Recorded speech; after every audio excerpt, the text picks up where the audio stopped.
नमस्कार मंडळी, मी मोहन गणपत साळवी, मुक्काम पोस्ट तालुका गुहागर, कुंभारवाडी. खरे तर आम्ही कोकणातले आणि म्हटल्यानंतर सण हे खूप आहे. त्यातला शिमगा आपली पालखी या सणाला खूप महत्त्व आहे. शिमग्यामध्ये पालखी देवळातून घरं घ्यायला बाहेर पडते.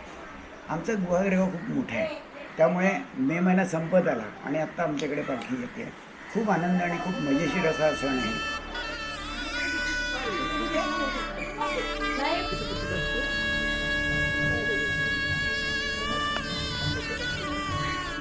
दिवसकृतं पापविनाशयति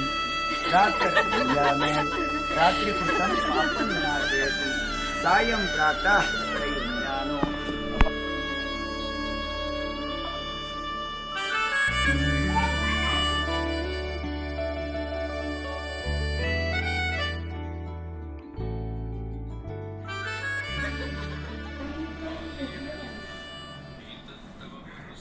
खूप मुंबईकरी पुण्यातनं पण लोक आपल्या कोकणामध्ये आपल्या घरी येतात. आमच्या घरी पालखी येणार आहे म्हणूनच आज खूप धावपळ सुरू आहे आमच्या घरी. सो तुम्ही बघालच पुढे जी धमाल असणार आहे ती. So let's see. Enjoy Saurabh.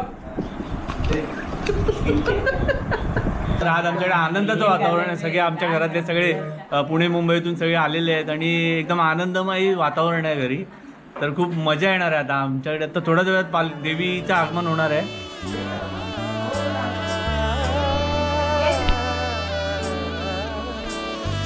जरतारी काठ नऊवारी थाट मोगर गजरा साज के साथ नजरेचा नखरा नथीचा तोरा डोळ्यांच्या डोहाला काजळ किनारा अवखळ.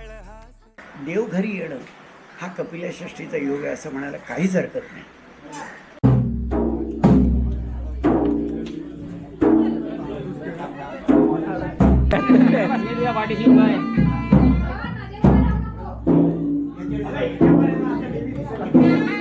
आमच्या पालखीमध्ये 5 देवळं आहेत.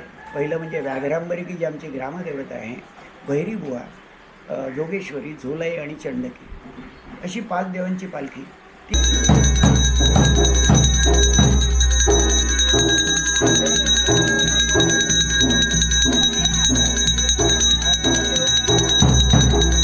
आपल्या घरी येते तेव्हा सगळ्यात पहिलं आपण काय करतो की त्या पालखीचे 4 खूर जे आहेत ते आपण व्यवस्थितपणे धुवून घेतो. का तर पालखी बाहेरून आलेली आहे, म्हणजे देव बाहेरून आले, तर देवाची धारणा मनामध्ये ठेवून आपण पालखीचे पाय खूर म्हणतो त्याला, आपण ते स्वच्छ करतो.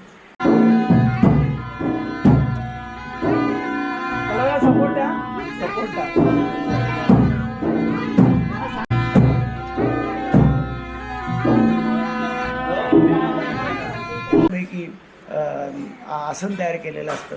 नवीन चादर घेऊन त्याच्यावरती आसन धरून ती पालखीवरती ठेवली जाते. तुम्हाला दाखवतो आमची तयारी काय काय झाली होती. चला. आमच्या घरात पावलं बिवलं आटलेली आहेत पालखीसाठी. जास्त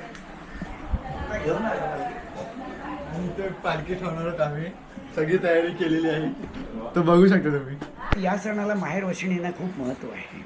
माहेरवशिणी म्हणजेच काय की इथे जन्म झालेल्या, लग्न होऊन ज्या सासरी गेलेल्या असतात त्या माहेर येतात. आणि माहेरवशिणींनी देवीची ओटी भरणं हा अत्यंत महत्त्वाचा भाग आहे. कारण देवीची ओटी भरणं हे पुण्याचं काम आहे. आणि म्हणून या दिवशी मुंबईतून, पुण्यातून, अन्य कुठल्याही गावांमधनं पण माहेरवशिणी ह्या आपल्या घरी आलेल्या असतात.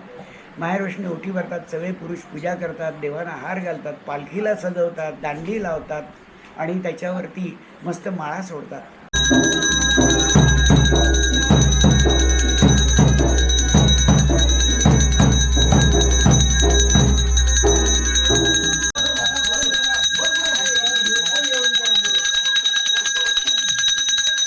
काही लोक देवाला अर्जीव लावलेलं असतं, देवाला नवस बोलतात की मी तुला बाई पासोडा देईन. पासोडा म्हणजे पालखीच्या वरती असलेलं आवरण की जे सुंदर फुलांनी आणि असं व्यवस्थित कापडाने बनवलेलं असतं.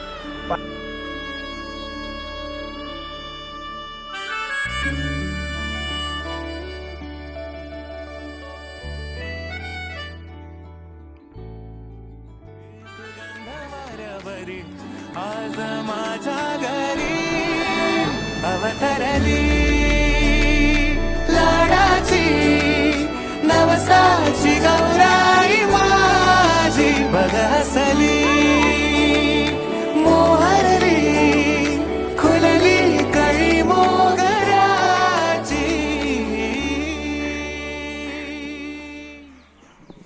पालखी घरी येते, पूजा बिजा करतो आपण, देव घरी आल्याचं अत्यंत समाधान आपल्या मनावर असतं आणि पालखी जाताना आपण तिची व्यवस्थितपणे अक्षता टाकून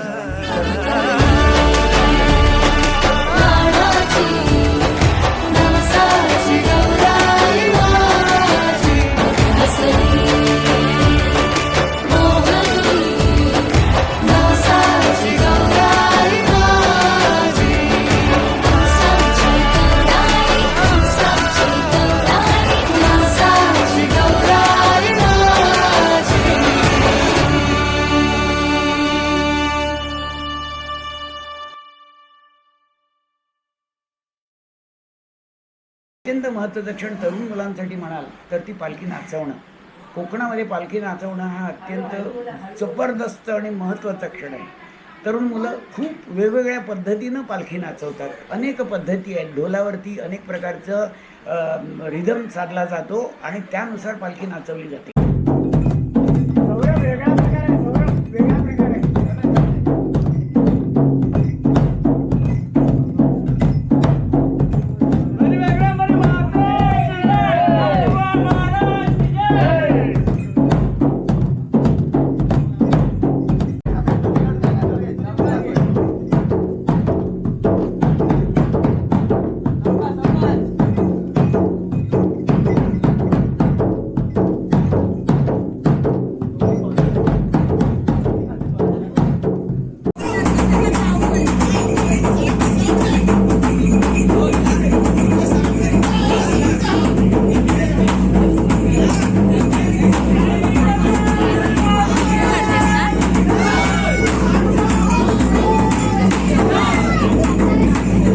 पालखी येणार आहे.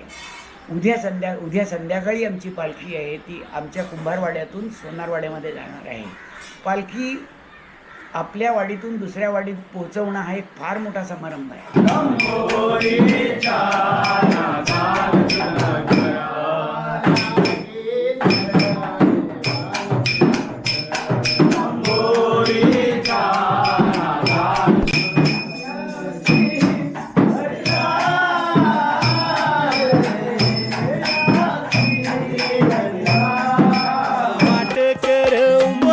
पार माग पडो घरदार माझे बाय आता पावलं न चढू जग चालण्याचा ज्वर उजाडेल जरा धीर धर ग माझे बाय माऊली माझे बाय माऊली माझे बाय माऊली माझे बाय माऊली माझे बाय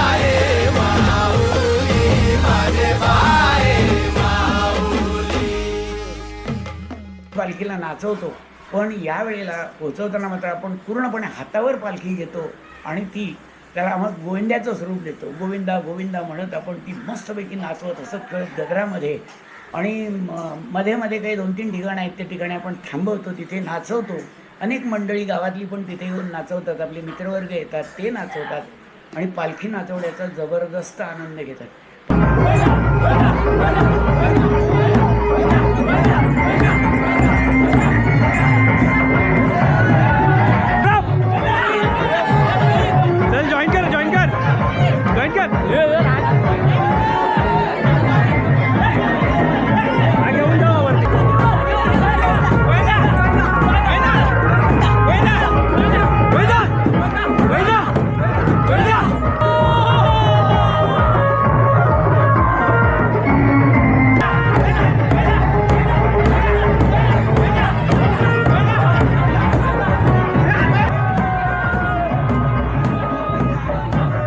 बोलायचं झालं, नाचवण्याविषयी बोलायचं झालं तर खूप काही आहे, अगदी न संपण्यासारखं.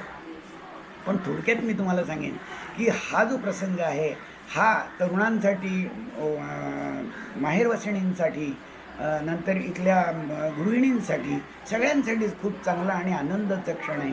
त्यामुळे दिवाळी दसरा जेव्हा पालखी येते घरात तोच दिवाळी दसरा असं म्हटलं तर वावगं ठरणार नाही. आमच्यासाठी देव घरी पदार्पण करणार हेच महत्त्वाचं आहे आणि त्यामुळे आम्ही अत्यंत आनंदाने हा सण साजरा करतो, गोडधोड करतो, देवाला नैवेद्य दाखवतो आणि खूप मजेमध्ये आजचा दिवस आम्ही घालवतो. धन्यवाद. तिन्ही लोकी झाला एका मुखानं गजर